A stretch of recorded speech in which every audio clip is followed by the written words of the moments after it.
Working at an amusement park, the aged diva and the pianist. Part 5. Series written by Girl from the Crypt. I work at an amusement park where only half of the actors are actual actors. After I mainly talked about my suspicions regarding my manager in my previous post, I finally want to introduce the two other pretenders that roam the theme park. I also want to mention that I have some rather interesting news up ahead, but first things first. The Hollywood section of the amusement park I work at is, and I'm going to be frank here, the one I care for the least. Its roller coasters are rather standard and tame, and there's nothing special to me about its design. It looks like something out of a movie, sure, but not the type of movie I'd watch. Everything in there is shiny and glammed up. I can't deny it all looks very pretty, but it just doesn't catch my eye as much as the horror or Wild West sections do. I will begin with the pretender from the Hollywood section I first came into contact with, the aged diva. She's a tall, slender, older woman dressed in one of those sparkling dresses out of the 50s or 60s from the look of it. She wears black silk gloves and is always holding one of these long, slim cigarettes. She is the most articulate out of all the pretenders, since she can actually talk in full sentences. The problem is that the only time she makes use of this ability are when she is thanking people for getting complimented. When she does talk, she repeats herself a lot, and her words sound like they were recorded prior to the conversation, if that makes sense. Flattery matters a lot to her. She reacts very friendly when praised. However, when she has been insulted in any way, things can get interesting. I've seen it happen a few times. Personally, I think she gets offended way too easily, but of course I would never say that to her face. Hell, even I've managed to accidentally trigger her a couple of times. Let me give you an example. I was just strolling around her part of the park during break time. I had changed into my daily wear and just bought myself some ice cream when I noticed her standing nearby. I was not in my costume, so I wasn't sure she'd recognise me as a park employee, but I thought I'd try and talk to her anyways, since I had not gotten much opportunity to do so up to that point. I had already met her assigned actor, Oliver, an enthusiastic, friendly guy who had told me all about the aged diva.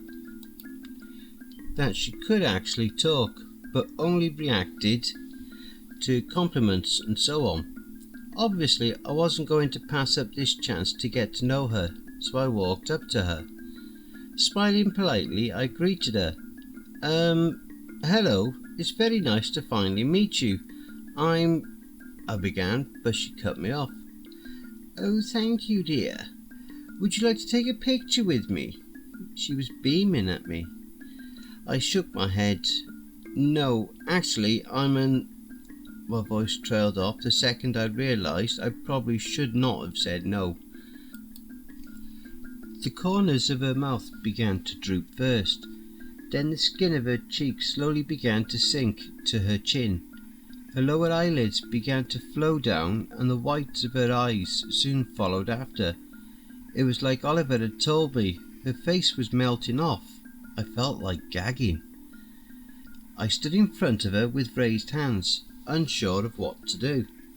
Looking around frantically, I found that, to my great relief, none of the visitors were watching. Redirecting my attention to the aged diva, I noticed that by now her scalp had molten off as well, and I could actually see the white of her skull. I rose to my tiptoes, trying to obscure the sight from any passing guests. I knew it wouldn't be long now. Finally, her head was looking like a shapeless wad of wax by then. She reached the, as Oliver called it, last stage. I don't know how else to say this, but she exploded. There was a sharp sound not unlike a balloon being popped, and suddenly all that was left of her were a few sparkles in the air. Oliver was really angry with me about it. This does not happen as often as one would expect. Sometimes there are some bad-mannered kids running around where she's at and trigger her by shouting insults or just not being polite in general, but I can count down the amount of times that happened on one hand. On the few occasions that it did occur, the visitors seemed to think it was some sort of magic trick. At least that's what I believe, since I don't think anyone ever made a big deal of it. She dematerializes and reappears in random locations all throughout the Hollywood section. She seems to have forgotten all about my little mishap by now, which is a good thing considering I viewed her as my only potential source of information for a long time. However, when I finally got around to talking to her again, she proved to be pretty much useless.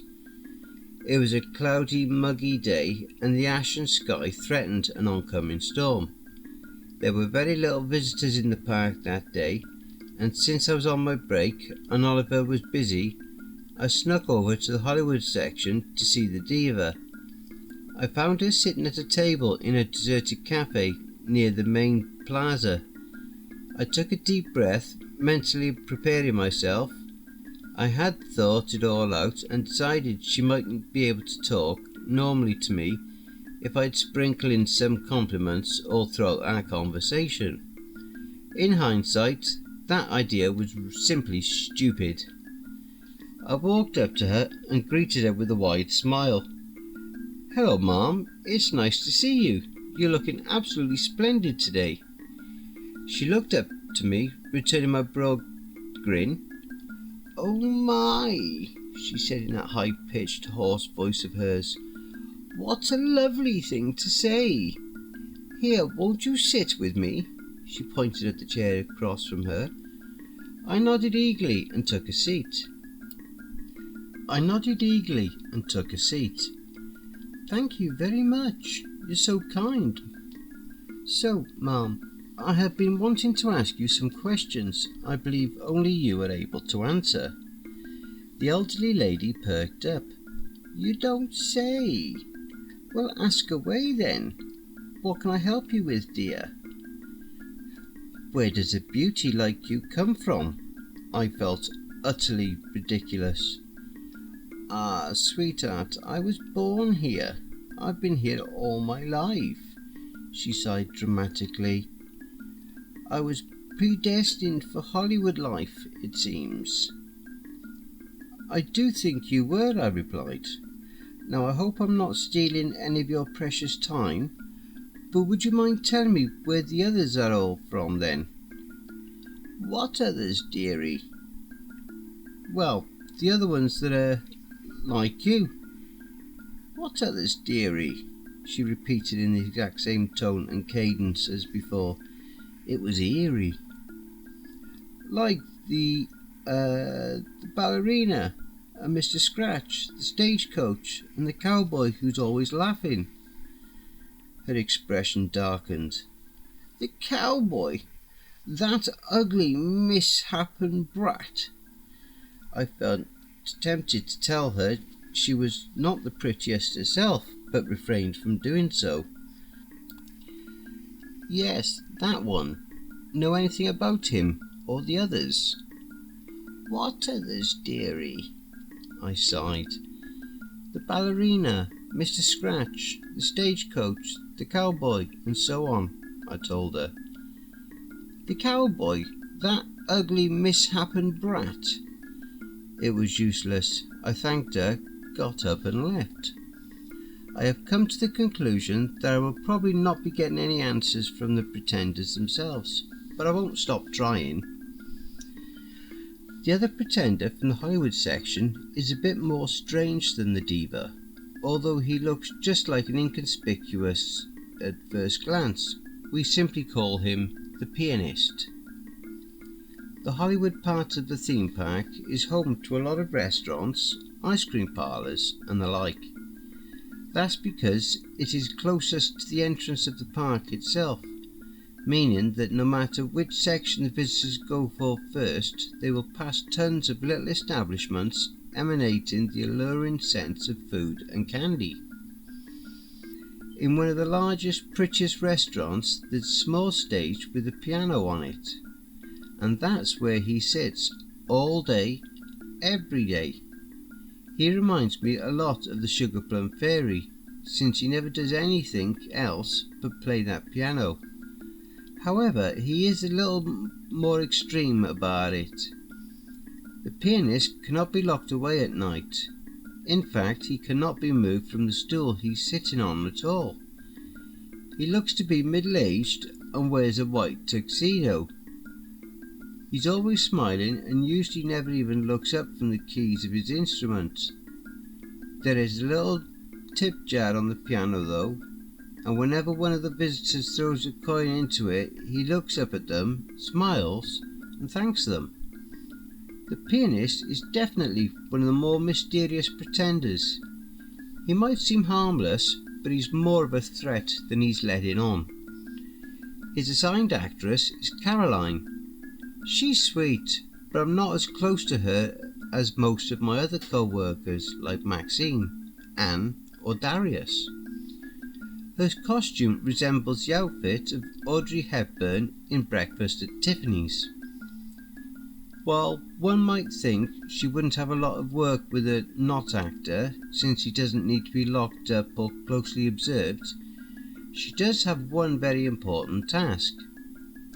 Every day at 3 p.m, Caroline has to go up to him and ask him if he needs anything, to which he will always respond with the same words: "No thank you, dear." For a long time I didn't understand what was so pressing about this matter. It was not until I had the chance to have a longer conversation with Caroline in the same restaurant that I got an idea of why she took her responsibility to do this seemingly futile chore so seriously. It's not about him actually needing anything, she explained to me. It's all about the question itself.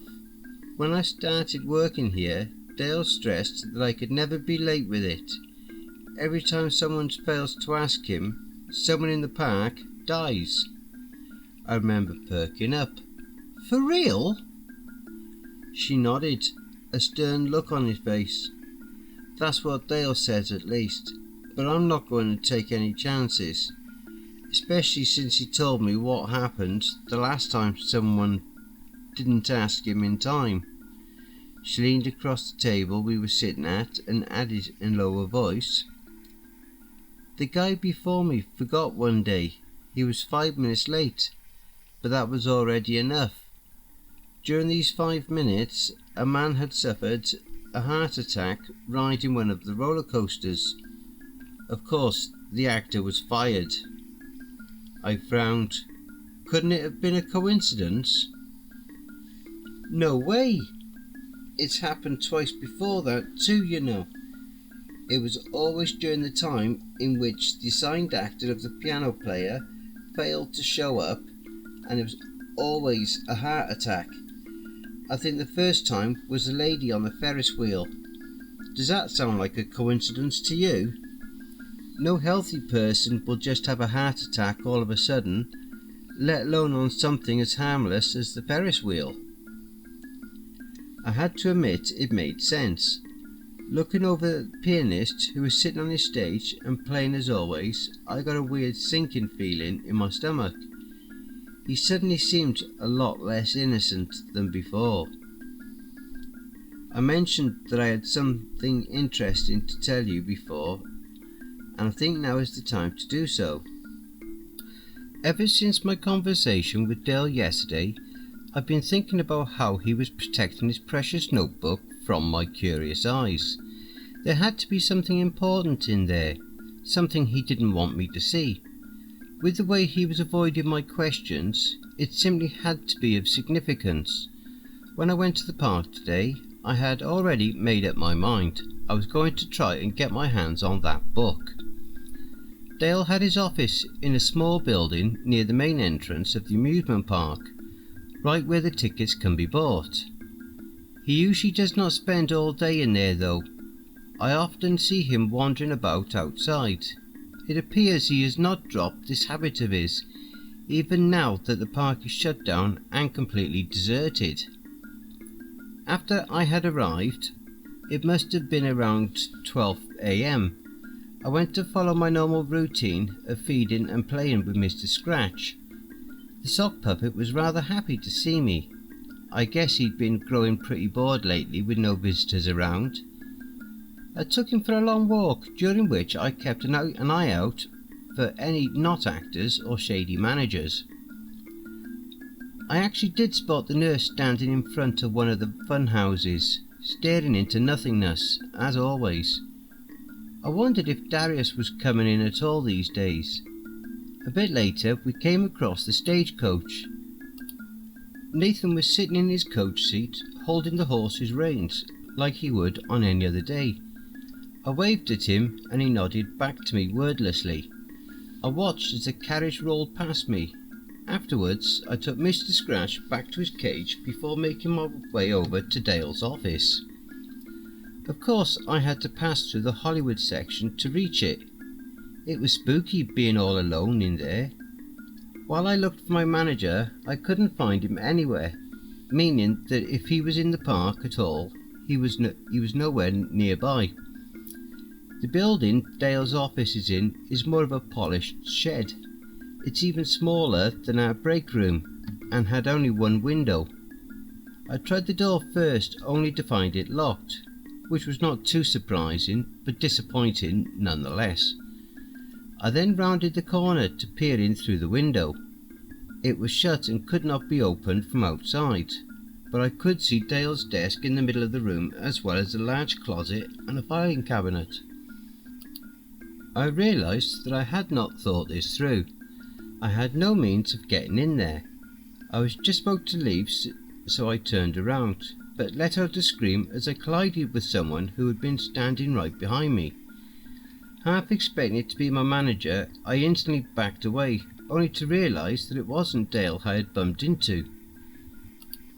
The laughing cowboy was looking down at me with a knowing, black-teethed smirk. "It's you," I gasped. "Oh snap, you really scared me. Did you have to sneak up on me like that?" His hair-lipped grin stretched all the way up to his ears as he tilted his head sideways. Slightly unsettled, I attempted to return a smile, only for him to start chuckling. Black, thick saliva dripped from the corner of his mouth. "What are you doing here at all?" I inquired. "Are you bored or something?" The cowboy's chuckling grew fainter as he slowly shook his head. "Why are you all the way out here? I thought you didn't like Hollywood." My voice trailed off. "Did you follow me here?" He nodded, beginning to snicker quietly once again. Before I could say anything else, he raised his hat and pointed at Dale's shed, raising a brow. Suddenly feeling like I had to explain myself, I fumbled for words. "Okay, I know this looks weird, but there's something in Dale's office. I mean, I don't know if it's in there, but he has, like, this notebook that I want to have a look at. I swear I didn't want to break anything." The cowboy raised his hand and I fell quiet. He looked as if he was trying to tell me to stay where I was. He then turned around and ran off. I thought about following him, but eventually remained in place. I waited for about 10 minutes before I could hear hurried footsteps echo through the empty streets again. The cowboy was sprinting towards me, keeping his hat in place with one hand while holding something in the other. As he got closer, I recognised it to be the notebook. He was cackling loudly. Instead of coming to a halt in front of me, he let go of his hat and grabbed me by the wrist, pulling me along with him. "I take it we're running from Dale," I panted, as I hurried to keep up with him. He was surprisingly fast. Of course, I received no reply except for a short nod. We hid away in a side street by the plaza between two gift shops. The cowboy handed me the notebook and gestured for me to hurry. I nodded and practically began flicking through its pages. In hindsight, I should have probably taken some pictures of the notebook's contents with my smartphone, but in the heat of the moment, logic apparently escaped me. Most of the pages held either numbers, which I failed to interpret, but assumed to be of financial meaning. However, there was a set of pages that struck me as off. There was a piece of paper glued to one of them, which seemed to be a photocopy of some very old piece of writing. I didn't have enough time to study it, but the handwritten lines on the following pages were strange enough in themselves. I cannot remember them in exact detail, mainly because the phases were more of a jumbled mess of words than anything else. One sentence, however, kept reappearing throughout and burned itself into my memory. We who now claim ownership of this land are aware of and willing to pay the price. It was a little later that I could hear quick, heavy footsteps approaching. "Come back here, you asshole!" Dale's familiar voice came from somewhere out on the plaza. "This crap really isn't funny anymore." The cowboy, who had been standing next to me, looking over my shoulder, swiftly grabbed the notebook from my hands and rushed back out onto the street before my manager could find us. I heard Dale shouting at him for about a minute before he gave one final exasperated grunt and left. When the sound of his footsteps had grown distant, I left my hiding spot. The laughing cowboy was leaning against the wall of a restaurant on the plaza, apparently waiting for me. I thanked him profusely. With his help, I had at least gotten a glimpse of what Dale had been so keen on hiding. The best thing about that was that my manager obviously believed the cowboy had simply been playing a prank on him. He doesn't know I had a look at it, which spares me a lot of trouble. In regards to the laughing cowboy, I told him that if he ever needed anything, he should just let me know. This seemed to get him thinking for a while, but eventually he just shook his head and tipped his hat at me before leaving, which I believe to either be his way of saying "you're welcome" or "goodbye," or maybe it's both. Either way, I'm at home now and still trying to make sense of Dale's notebook. We who now claim ownership of this land are aware of and willing to pay the price. Working at an amusement park, The Nurse, Part 6. Series written by Girl from the Crypt. I work at an amusement park where only half of the actors are actual actors. After I introduce the two pretenders from the Hollywood section in my last post, I'll have to touch on one of my earlier mentions again this time. I never really thought I would have to talk a lot about the nurse. The only questions asked about her have been inquiries as to whether she is hot, because apparently my description of her missing her lower jaw and being brain dead have not been sufficient answer to that. However, there have also been comments about her non-threatening and rather pitiable appearance may be a front and that she might be more dangerous than she's letting on. I admit I have never truly took that possibility into consideration, but if I ever had reason to believe it could be the case, today is the day that I got it. I came into work at around 12 and went straight for the cage of the sock puppet. He was apparently expecting me since he was sitting outside his shelter and instantly came bounding towards me. It's rare that I receive such an exuberant greeting from him, but I guess he does have his lively days after all. By the way, some of you have asked if I ever played fetch with him, and I did try to do so a couple of times before opening hours, but I was never too successful. Whenever I would throw a ball for him, he would just look at me stupidly instead of running after it. One time I brought in a plushie to see if that would get him going, and it actually did. He chased after it, but instead of bringing it back to me, he attempted to eat it. at least until he noticed what he was digging his teeth into was merely a helpless heap of cotton and not some kind of treat. He went on to stare at me with a look of betrayal that entire day. I think the concept of playing is simply beyond his understanding. Anyways, after feeding and grooming him a little, we set out on our daily walk around the park. On our way, we encountered Mitchell. He was sitting at a table outside a saloon in Twinvale Point, eating his homemade lunch. I sat down across from him and we talked for a while, at first only about this and that, until for some reason the topic of Darius came up. "Have you seen him at all lately?" I remembered Mitchell asking. I shook my head. "Not really, no. But I don't blame him. I mean, it's not like the nurse needs him around or anything." Mitchell shrugged. "I don't think the cowboy needs me either, but I still come in to check up on him." "As proven by you sitting here eating," I remarked, raising a brow. Mitchell gulped on a bite of his sandwich. "It's not like that. He's fine. I just went to see him. He's with Nathan, riding around on that carriage again." "If you say so." Mitchell sighed. "All I'm saying is that it feels weird not having seen Darius for so long. I wonder if he's okay." "Have you tried calling him lately?" I suggested, and Mitchell shook his head no. "Let's try it then," I added, taking out my cell phone and dialing his number. We waited for Darius to answer for about half a minute before I gave in and ended the call. "Strange," I muttered. "You'd think he'd have time to answer his phone," Mitchell remarked. "I got a bad feeling about this. You think something's happened to him?" I frowned. "I hope not. We'll just try again later, or maybe he'll call back." Mitchell finished up his lunch and then got up to join me in walking the sock puppet.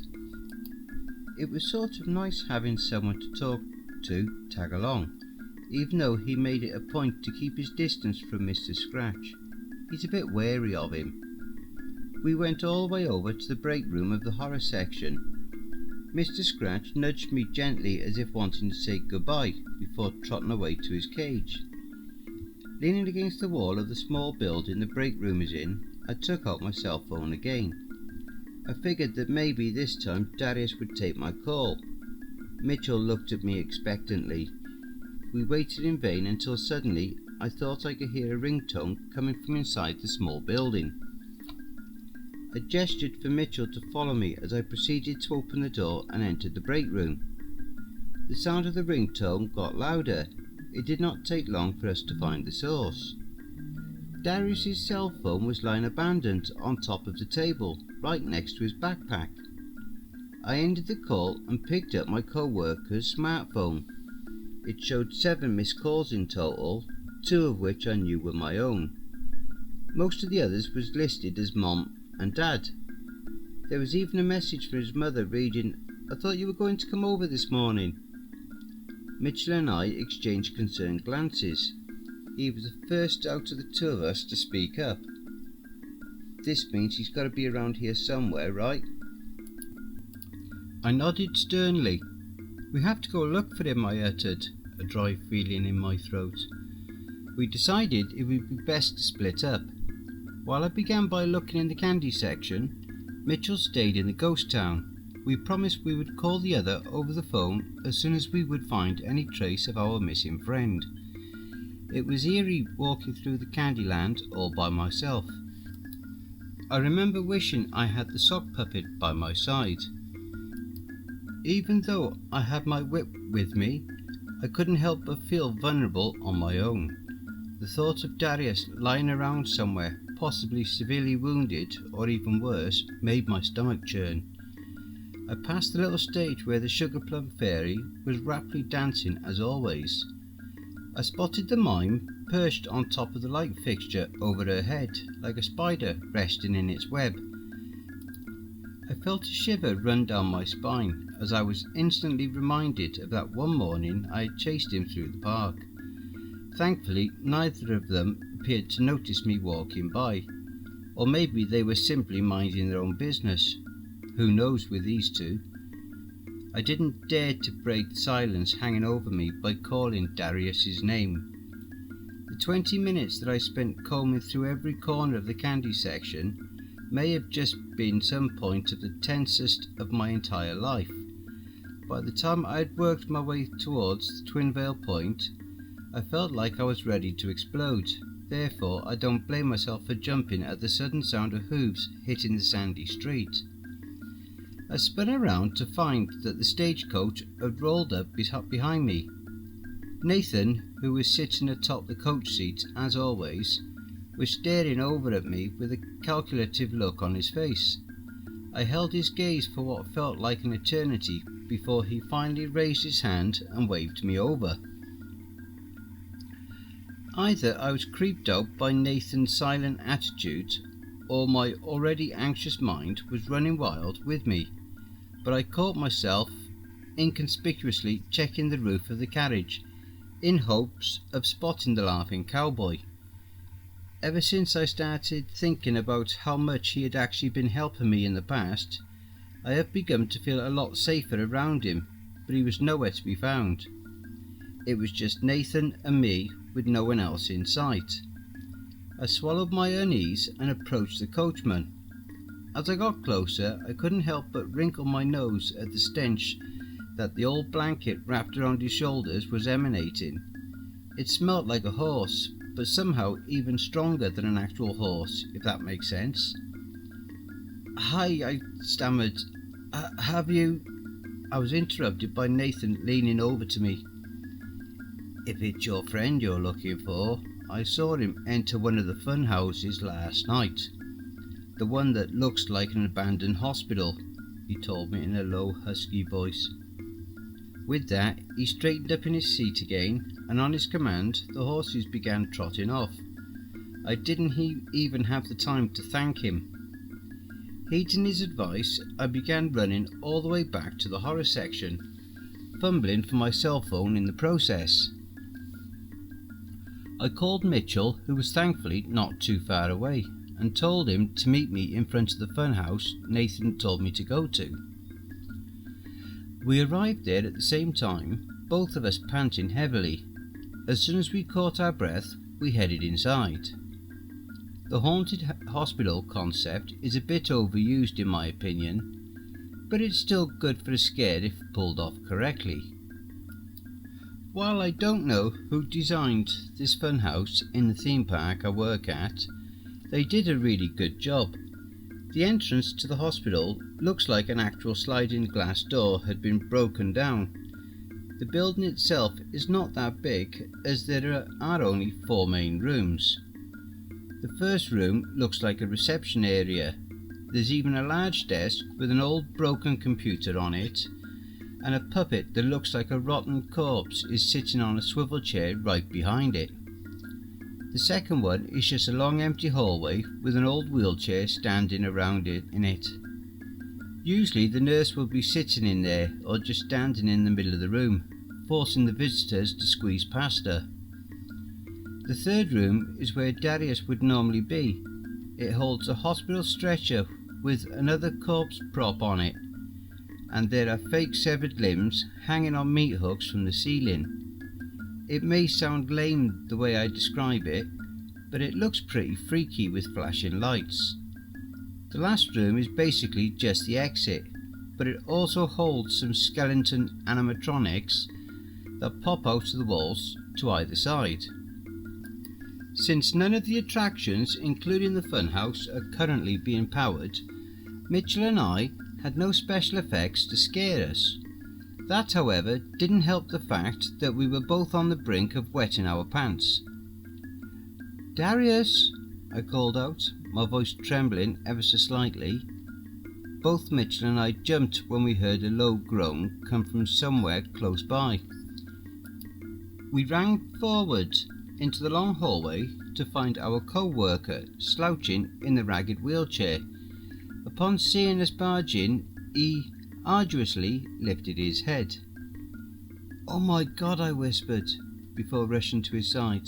"What happened?" Mitchell joined me, and together we heaved Darius up from the wheelchair. It took us some time to carry him out of the fun house and into the break room, where we sat him down on one of the benches. By then he had fully regained consciousness and was sobbing quietly while thanking us profusely at the same time. "We need to get you a hospital," I told him, fumbling for my car keys. "Yes, I noticed the irony in that," I added, upon feeling Mitchell's eyes on me. "Wait, no," Darius coughed and leaned forward, holding out his hand to stop me. "I'll be fine. It was mostly shock, really." "Are you sure, man?" Mitchell asked, looking down at him worriedly. "Yeah, it's all right," he muttered weakly. "Fine." I sat down on the break room table facing Darius. "What happened back there?" Darius straightened up and cleared his throat. "I came in yesterday night to check up on the nurse. I figured she might, I don't know, she never needs anything, but I just wanted to make sure everything was all right over here. I couldn't find her immediately, so I went into the fun house since she hangs out in there most of the time. I found her standing in the hallway facing the wall, right next to the wheelchair. I think I wanted to take her outside. I don't know why anymore. Maybe just for some fresh air. Can't hurt, right? So I go up to her and place my hands on her shoulders as always. And then, all of a sudden, she spins round, she grabs me and pushes me into that wheelchair, and then..." His voice trailed off as his face contorted in disgust. "And then she just takes her hand and shoves it down my throat. She was holding something, I think. Something small and cold, and I don't know what it was, but she pulls her hand back out, so I swallow it." He retched slightly at the memory. "Everything went dark after that. I guess I passed out due to the shock. That's happened to me before." He let out a long sigh. "I can't believe it. I've been assigned to the nurse for 5 years. She's never shown any signs of, well, sentience before. And now, all of a sudden, this outburst. I don't get it. What in the world is going on with her?" "And other than that, you're okay?" I asked softly. "Does it hurt anywhere?" Darius shook his head. "No, it was just the shock, I'm sure of it. How long was I out for?" "Well, right now it's 2:40 p.m, Mitchell stated, glancing at his watch. "Yeah, we found your phone and all. I think your parents are really worried. Better call them. Tell them you had an accident," I suggested, handing Darius his backpack. "But still, you should go see a doctor. Who knows what that thing was she had you swallow?" Darius nodded slowly. "Yeah, okay, fine." "Come on," Mitchell grunted, pulling him to his feet. "I'll drive you." "Thanks. One more thing though. Where's the nurse at right now?" Mitchell and I exchanged worried glances. Neither of us had encountered her while looking for Darius. Finally, I bit my lip and said, "You two go see a doctor. I'll stay and look for the nurse." I ushered them out the door and watched as Mitchell guided Darius, who was still a bit wobbly on his feet, to the employees' entrance before I set out on my search. I didn't really know where to look or what to do if I find her. I decided to take Mr. Scratch with me this time. I did not want to wander the park on my own again. I went to the Hollywood section first. There I met Caroline, who was thankfully coming in like clockwork as always. I waited for her to ask the pianist her question and afterwards told her about what had happened to Darius. She was understandably unsettled and joined me in looking for the pretender. I think Mr. Scratch spotted her first, seeing as his low growl alerted the two of us before we even laid eyes on her. She was sitting on a bench in front of an ice cream parlour, unmoving and voidly staring down at her feet. Caroline and I contemplated on what to do. Finally, I came to the conclusion that we would lock her up in a sock puppet's cage and have him sleep in the break room instead. The nurse put up no resistance. I approached her from behind and placed my hands under her arms to lift her up. Then Caroline and I each grabbed one of her arms so we would have more control over her in case she suddenly go rampant again, and proceeded to walk her all the way over to the horror section. She was still staring past us absently as we locked her in. We then took a seat on a bench nearby where we had a good view on the cage. We spent about half an hour talking and petting the sock puppet before I got a call from Mitchell. I was surprised at the happiness and apparent relief in his voice as he greeted me. I told him Caroline and I had caught the nurse and then inquired about Darius's state. Mitchell chuckled awkwardly. Yeah, about that. The doctor says he's fine. His throat seems to be okay too. We didn't tell him the truth about what happened, obviously, but we didn't have to make up an excuse either.